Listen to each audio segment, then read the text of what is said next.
So here we have the Ford C-Max on a 16 plate. I'm going to start off firstly by showing you around the outside of the car, and then we'll hop in and run through some controls on the inside of it. From the outside you can see it's a 5-door car with alloy wheels and tinted windows. We're going to start off inside the boot space first of all. As we approach the back of the car you can see we have reversing sensors, plenty of boot space as well, which can be increased by folding down any of those 3 rear seats. We've also got this vinyl boot liner that you can remove should you wish to. Okay, so we're just going to work our way back around to the front of the car, and then we'll hop in, and as I mentioned, we'll run through some controls from there. Okay, so just before we climb in, I think it's well worth seeing the interior from this exterior point of view. There's plenty to run through on the dashboard, so let's hop in and we'll do that now. Okay, now that we're inside the car, we're going to start with the dials first of all. On the left-hand side, we have the rev counter. On the right-hand side, the speedometer. In the middle at the bottom, the fuel gauge and coolant temperature gauges. Above that, we have the main trip computer, which includes the total miles of the car there, 87,004. You can see the digital readout for the speedometer. You can change information that's displayed there using buttons on the steering wheel for various bits of trip computer information, including these 4 bits displayed simultaneously. If we back out to the steering wheel, the buttons I was just using are here. We have cruise control, speed limiter, and then over on the right-hand side, our phone and stereo controls. Into the center is where you'll find the stereo itself.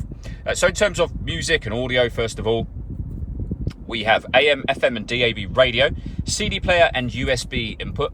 We've also then got Bluetooth audio, so you can stream your music wirelessly once you've paired your phone, SD memory card and auxiliary input, and you can get back to your home screen from the central button just here. This is where you pair up your phone to the car. If you hit the connect to phone and then add device, search for sync on your device and select sync once it is found. Follow the instructions from there. Once you've done that, you'll be able to make and receive phone calls and use the Bluetooth audio as well. We can also access our dual zone climate control settings here, but we have physical controls for that directly below, where you can adjust the passenger and driver temperatures, increase and decrease the fan speed, determine where you like the air to be distributed once it enters the car. That's your air conditioning off, on again, or hit auto.